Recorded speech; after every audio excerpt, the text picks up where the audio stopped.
স্বাগত সংবাদ যোগে দিনের প্রধান সংবাদ এবং তার বিশ্লেষণ নিয়ে আপনাদের সঙ্গে আছে রাকিব হাসান। চলুন শুরুতে জেনেই কি থাকছে আজকের সংবাদ যোগে।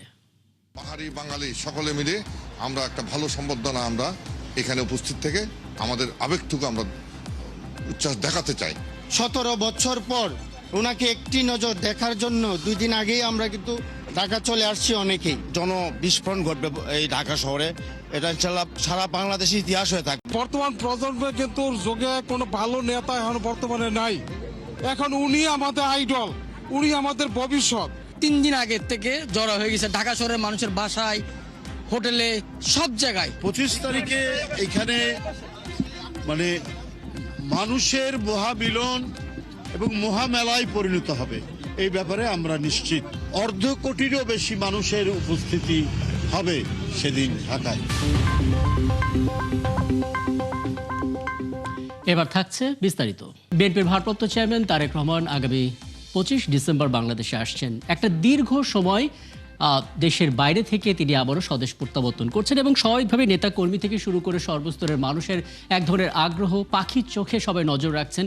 স্বাভাবিকভাবে উঠে আসবে নিরাপত্তার বিষয়টিও। প্রতিবেদন দেখে নিলাম দর্শক। এখন এই বিষয়টি নিয়ে আলাপ করতে চাই। আমার সঙ্গে আছেন বিএনপি চেয়ারপারসন উপদেষ্টা মজিদ হোসেন আলাল এবং একই সঙ্গে আছেন জাহাঙ্গীরনগর বিশ্ববিদ্যালয়ের সরকার ও রাজনীতি বিজ্ঞান বিভাগের অধ্যাপক ডক্টর শামসুল আলম। আপনার দুজনকে স্বাগত জানাচ্ছি, অনেক ধন্যবাদ জানাচ্ছি আমাকে সময়টা দেওয়ার জন্য।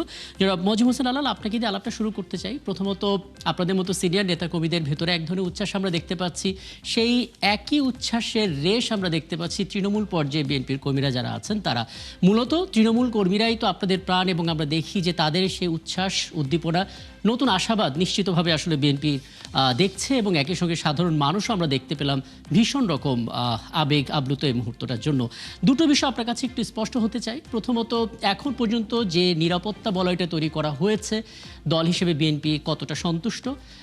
দ্বিতীয় বিষয় হচ্ছে দলের ভেতরে যে উৎসবের আমেজ, যে অনুরণন, সেটা একটা ধারণা আমাদেরকে দেবেন। জি, আপনাকে ধন্যবাদ।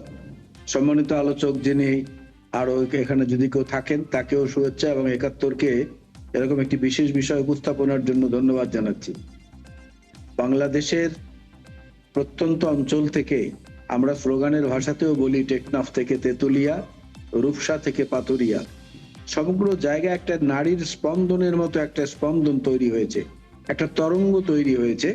এই তরঙ্গটা শুধুমাত্র আবেগমথিত এমনটা কিন্তু নয়, শুধুমাত্র উচ্ছ্বাসে ভরা এমনটা নয়।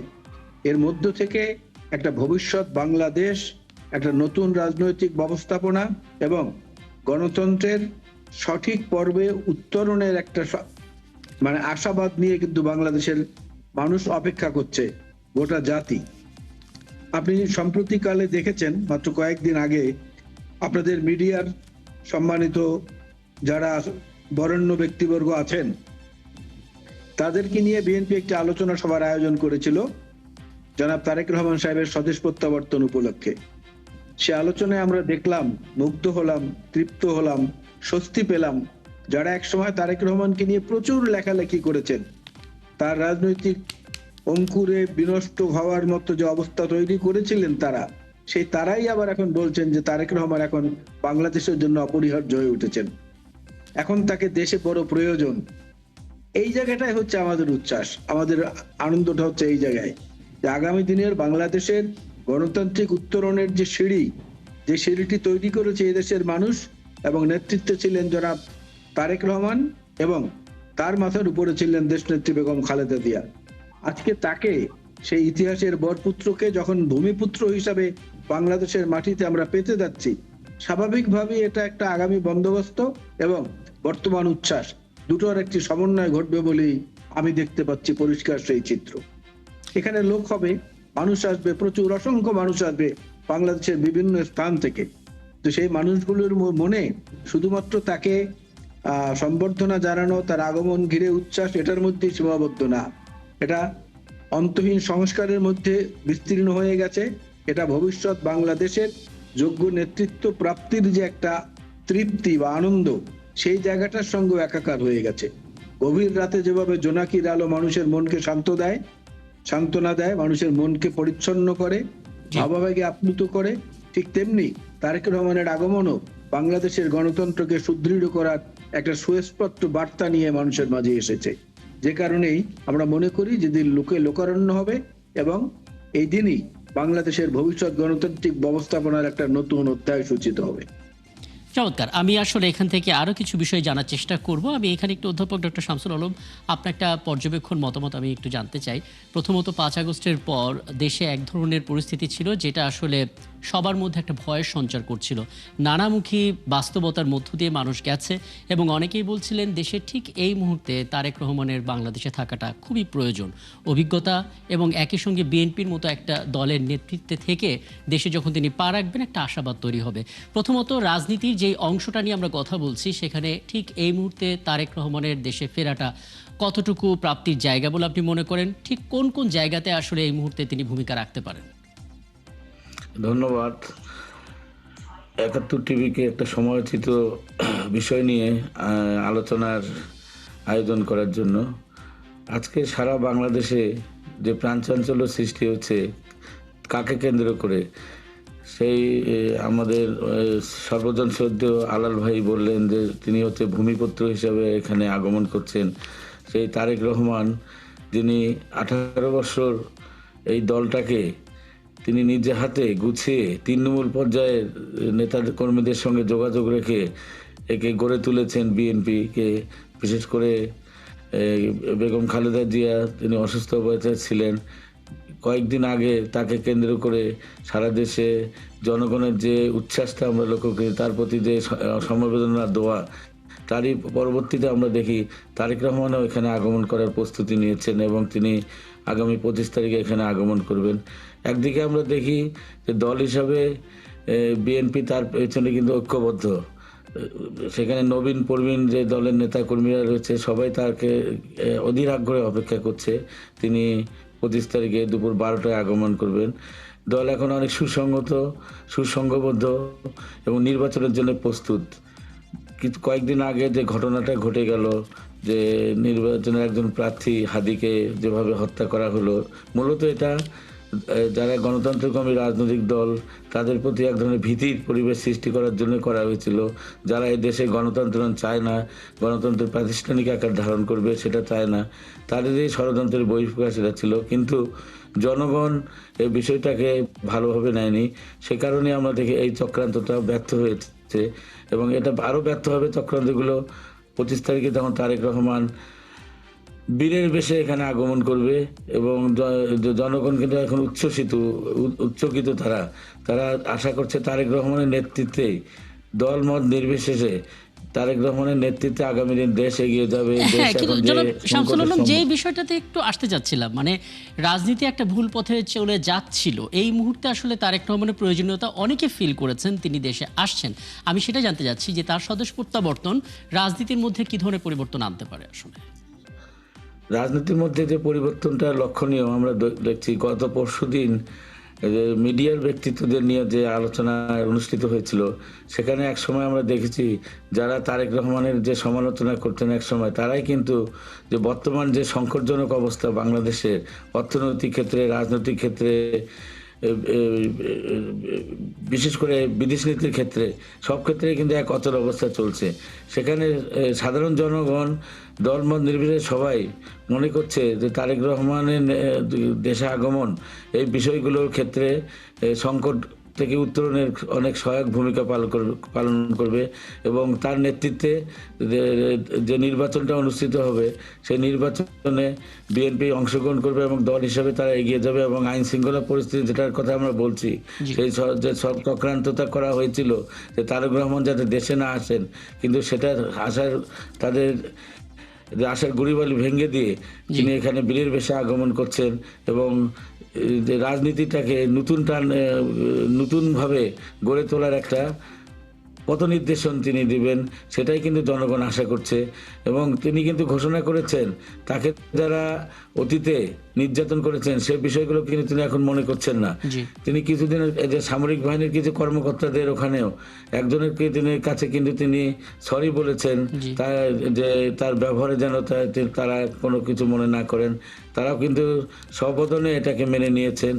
অর্থাৎ যে প্রতিষ্ঠানগুলো, যে স্টেক হোল্ডারগুলো রয়েছে বাংলাদেশে, সবাই কিন্তু এক বাক্যে মনে করছেন যে এই মুহূর্তে তারেক রহমানের প্রয়োজন রয়েছে যে এবং তিনি সেটাই আসলেই- বাস্তবায়ন হতে যাচ্ছে। আপনি খুব চমৎকার করে ব্যাখ্যা করলেন। মোয়াজ্জেম হোসেন আলাল, আপনার কাছে একটা বিষয় একটু জানতে চাই, মানে আপনি দেখেছেন সাম্প্রতিক সময়ে আসলে বাস্তবতা কি?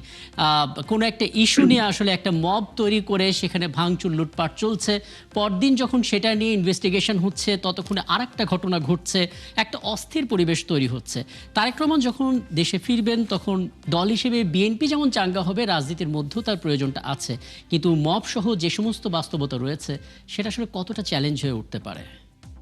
না, এটা তো চ্যালেঞ্জ অবশ্যই গোটা জাতির সামনে, কিন্তু এরা সংখ্যায় কিন্তু খুব কম, সংখ্যায় খুবই কম। বৃহত্তর জনগোষ্ঠী কিন্তু শান্তিতে বিশ্বাসী, গণতান্ত্রিক উত্তরণটা শান্তিপূর্ণ হোক, সবার অংশগ্রহণের মাধ্যমে হোক, এটাই চাচ্ছে গোটা জাতি। এখানে যে বিষয়টি আলোচিত হয়েছে যে বর্তমানে যে দেশব্যাপী যে অবস্থাটা বিরাজ করছে সেটা হলো সত্যি, নিরেট সত্যি, যে একটা আতঙ্ক, একটা ভীতি কাজ করছে। তো ভীতি যদি আপনি ইংরেজি শব্দ ব্যবহার করেন FEAR, ফিয়ার, এই ফিয়ারটা কেউ কেউ এভাবে ব্যাখ্যা করেন যে ফিয়ারের অ্যাব্রিভিয়েশন হচ্ছে forget everything and run. FA forget, ইতে এভরিথিং, অ্যান্ড এতে অ্যান্ড আর এ রান। কিন্তু তারেক রহমানের বেলায় এই ফিয়ার হচ্ছে উল্টো, বিএনপির বেলায় এই ফিয়ার হচ্ছে উল্টো। এই ফিয়ারের অ্যাব্রিভিয়েশন হচ্ছে বিএনপির বেলায় FA ফরগেট, ইতে এভরিথিং, এতে and rise. Face, FA face, ইতে এভরিথিং, এতে অ্যান্ড আর এ রাইট, মানে face everything and right. G. Fear শব্দটা অর্থ যদি ভয় হয়ে থাকে, আমরা সেই ফিয়ারকে এইভাবে ব্যাখ্যা করছি, সবকিছু মোকাবেলা করো এবং উত্তরণ ঘটাও। সেই উত্তরণটা সম্ভব হবে না আসার কারণে বাংলাদেশের নেতৃত্বটা সুসংহত হবে এবং বৃহত্তর জনগোষ্ঠীর অংশগ্রহণের মধ্য দিয়ে। একটা বিষয় কিন্তু মানে খুব স্পষ্টভাবে আপনারা বিভিন্ন সময় বলেন যে একটা চক্র তারা চেষ্টা করছে নির্বাচনটা যে কোনো ইস্যুতে পেছানোর জন্য, অনিশ্চয়তার দিকে ঠেলে দেওয়ার জন্য। তারেক রহমান যখন দেশে ফিরবেন এবং বাংলাদেশে তিনি তার যে নির্ধারিত কাজগুলো করতে থাকবেন, এই শক্তিটা কি কখনো চুপ করে থাকবে? তারা তো নিশ্চয়ই কোনো না কোনোভাবে এগোবে। তখন আসলে কোন ধরনের রাজনীতি আমরা দেখতে পারি? শোনেন, যে কোনো একটা জাহাজে কিংবা যে কোনো একটা যান্ত্রিক বাহনে ক্যাপ্টেন থাকেন একজন। জি। সে ক্যাপ্টেন যখন নিজে হালটা ধরেন, নিজে যখন স্টিয়ারিংটা ধরেন, তখন কিন্তু অন্যরা আরোহীরা আশ্বস্ত হয়। বাংলাদেশের জনগণ যখন আশ্বস্ত হবে এবং একটা ভর করার জায়গা পাবে একটা শক্তি কেন্দ্রের উপরে, জি। তখন কিন্তু তাদের এই আপাত ভীতিটা কেটে যাবে। আপাত ভীতিটা কেটে গেলে যখন তারা রুখে দাঁড়াবে বিভিন্ন জায়গায়, তখন দেখবেন এই ছোট চক্রটা আস্তে আস্তে আস্তে ম্রিয়মান হতে হতে একসময় শূন্যে মিলিয়ে গেছে। এটা ঐতিহাসিকভাবে সত্য। যদি বিশ্লেষণ করেন আপনি বিভিন্ন দেশের বিপ্লব পরবর্তী অবস্থা দেখেন, সেখানে কিন্তু এই চিত্রই দেখা গেছে। বাংলাদেশেও একই চিত্রই আমরা দেখবো বলে ইনশাল্লাহ আমরা বিশ্বাস করি।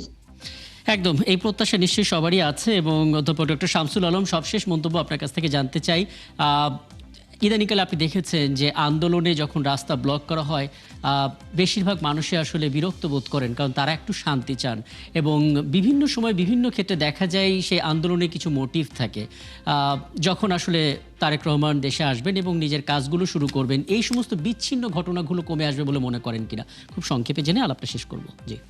আমাদের যে মূল বিষয়টা, সবগুলো বিষয়ে আমরা যে হাদির মৃত্যুর পর শাহবাগে যে রাস্তাটা অবরোধ করা হলো, ওখানে কিন্তু রাস্তা সবাই অবরোধ করে আসছে। এই ফাঁকে আরেকটা গোষ্ঠী যারা আতঙ্ক সৃষ্টি করার জন্য আমরা দেখলাম প্রথম আলো, ডেইলি স্টার পত্রিকাগুলোতে হামলা করা শুরু করলো। এরা কারা? এরা কি করতে চেয়েছিল সে সময় আরও কিছু পদক্ষেপ গ্রহণ করেছিল তারা, যাতে জনগণ আতঙ্কিত হয়ে এক ধরনের পরিস্থিতি ক্রিয়েট হবে, সেক্ষেত্রে আইন শৃঙ্খলা বাহিনী কিছু কাজ করতে পারবে না, জনগণ সরকারের প্রতি বিতৃষ্ণ হয়ে যাবে, তখন অন্য কোনো শক্তি এখানে আসার পায়তারা করার চেষ্টা করেছিল। কিন্তু জনগণ বা বিএনপি নামক যে শক্তি রয়েছে দেশে, তারা কিন্তু এতে এই ফাঁদে পা দেয়নি। তারা একত্রিতভাবে চেষ্টা করেছে, এই ধরনের নিন্দা করেছে তারা। অর্থাৎ এই গোষ্ঠীটার সম্পর্কে যেহেতু প্রধান শক্তি বিএনপি, তাদেরকে সতর্ক থাকতে হবে এবং সতর্ক নজরদারি ব্যবহার করতে হবে। এবং এক্ষেত্রে আমরা যদি ঐক্যবদ্ধ থাকি, তাহলে কোনো শক্তি আগামী যে নির্বাচনী টানেলে জাতি প্রবেশ করেছে, সেই নির্বাচনকে কিন্তু রুখতে পারবে না। আমরা এখন শুনতে পাই যে মাঝে মাঝে যে কি নির্বাচন হবে কিনা, এখনো কিন্তু জনগণের মধ্যে একটা যে নির্বাচন হতে হবে এই অবস্থায়, তখন আমরা বলি যে অবশ্যই নির্বাচন হতে হবে, নির্বাচন না হলে বাংলাদেশ আবার পিছনে পড়ে যাবে। সে কারণে যে অন্তর্বর্তীকালীন সরকার রয়েছে, তার আইন শৃঙ্খলা রক্ষা বাহিনী, তাদেরও কিন্তু একটা দায়িত্ব রয়েছে এসব ব্যাপারে নিষ্ক্রিয় না থেকে শক্ত পদক্ষেপ গ্রহণ করে। আর বিএনপির জন্য চ্যালেঞ্জটা হচ্ছে তারা যে এগিয়ে যাচ্ছে বিভিন্ন ক্ষেত্রে, সেইগুলোতে তাদের দলীয় শৃঙ্খলা রক্ষা করা দরকার বেশি করে, যাতে যে যারা এই দলের সিদ্ধান্ত মানবে না তাদের প্রতি কঠোর পদক্ষেপ গ্রহণ করা। এক্ষেত্রে তারেক রহমান কিন্তু অলরেডি দৃষ্টান্ত স্থাপন করেছেন। তার চেইন অফ কমান্ডটা অত্যন্ত শক্তিশালী এবং তিনি কিন্তু ঘোষণা করছেন যে তার যে যারা প্রতিপক্ষ রয়েছে তাদেরও কিন্তু ক্ষমা সুন্দর তিনি দেখছেন। বিএনপি যে 31 দফা কর্মসূচি আমরা দেখেছি, সেখানে কিন্তু সব কিছুরই সন্নিবেশ রয়েছে। এই 31 দফাকে যে জনগণের মধ্যে ধারণ করে বিএনপি যদি এগিয়ে যেতে পারে এবং আগামী দিনে জনগণের মধ্যে যে কর্মস্পৃহা, যে চাঞ্চল্য আমরা লক্ষ্য করছি সারা দেশ থেকে, যেভাবে জনগণ ঢাকার দিকে ছুটে আসছে, সেক্ষেত্রে একটা জনবিস্ফোরণ ঘটবে এবং বিএনপি এটাকে ইলেকশনের পুঁজি হিসাবে ব্যবহার করে তারা আগামী দিনে যে সরকার গঠন করতে যাচ্ছে, আমরা আশা করছি সরকার গঠন করবে, সেটা আমরা সাফল্য লাভ করবে বলে আমরা আশা ব্যক্ত করছি। অনেক ধন্যবাদ। বিষয়গুলো স্পষ্ট হলো, সময় থাকলে আলাপটা দীর্ঘ করতাম। অনেক ধন্যবাদ আপনাদের দুজনকে আমাকে সময়টা দেওয়ার জন্য। দর্শক, আমাদের সঙ্গে ছিলেন এতক্ষণ বিএনপি চেয়ারপারসনের উপদেষ্টা মোয়াজ্জেম হোসেন আলাল, ছিলেন জাহাঙ্গীরনগর বিশ্ববিদ্যালয়ের সরকার ও রাজনীতি বিজ্ঞান বিভাগের অধ্যাপক ডক্টর শামসুল আলম। এই ছিল আজকের সংবাদযোগে। আগামীকাল ঠিক রাত 10টায় আবারও দেখা হবে নতুন কোনো বিষয় এবং তার বিশ্লেষণ নিয়ে। থাকুন 71-এর সাথে।